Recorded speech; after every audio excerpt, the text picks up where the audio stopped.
Scientology has been around since the 1950s and has had an impact on Florida. Florida has the headquarters of Scientology and has 8 churches located throughout the state, so Scientology has become quite popular in Florida. Scientology has not just affected Florida, but this religion is all around the country. Scientology has become a very controversial topic throughout the country because some believe it is a religion, and even though Scientology has been recognized as a religion by the United States, it really isn't one. Scientology should not be protected by the First Amendment due to the fact that Scientology is a cult rather than a religion. Psychiatrist Robert J. Lifton, who taught at Harvard Medical School, came up with characteristics that determine what a destructive cult looks like, and each characteristic describes Scientology. It needs to have 3 characteristics to call it a cult. The first characteristic is That the guru becomes worship rather than the broader religious principle. in other words, the leader is a charismatic leader who has no meaningful accountability and becomes the single most defining element of the group and its source of power and authority. David Miscavige has been the leader of Scientology ever since 1986, and ever since he has become the source of power and authority. Miscavige has expanded and carried out the message of Scientology to many countries. Even though he has done so much for the religion, he has been the only one with the power, making him the face of Scientology.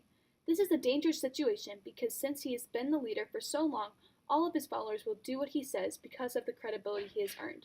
From many outsiders, Miscavige is not spoken of highly and has become a very controversial figure. The second characteristic that makes Scientology considered a cult is That it has thought reform-like characteristics, that is, systematic indoctrination with a great focus on confession, criticism, self-criticism in a systematic way. In other words, brainwashing. Many influential people have been accused of being brainwashed by Scientology, like Tom Cruise. I hope so, because people who knew Tom before he was fully brainwashed say that he was a sweet and loving person, and he's turned into something else, something unrecognizable to people who have known him. But there are also less known people like Jenna Miscavige Hill who have been victims of this brainwashing.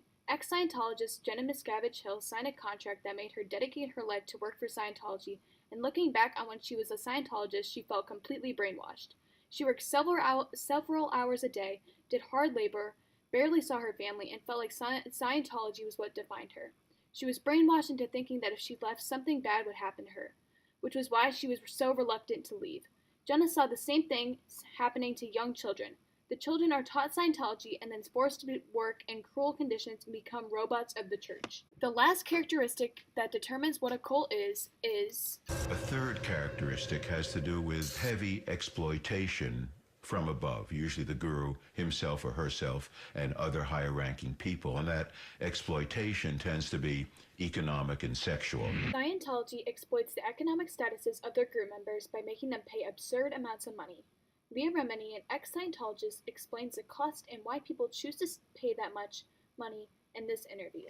And they're being defrauded out of their life savings. I mean, it costs $250,000 easy to be assigned. How do these people though that aren't who don't have a lot of money? How do people afford that? That's the thing. It's amazing. It shows you the ability of someone who has a belief and a faith that they're doing amazing things. They work to pay for their religion. Just like Leah Remini said, it costs so much money to be a part of the church, yet so many members keep devoting their lives to keep up with the cost of the religion. Scientology not only checks off one of the characteristics of a cult, but all of them, which should be a red flag to powerful officials that something needs to be done about this cult.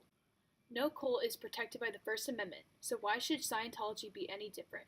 More investigation into this cult needs to be done. No cult should be able to get away by pretending to be a religion. I'm asking you to continue to investigate Scientology to learn more about the cult and to make sure that it does not escalate into something dangerous.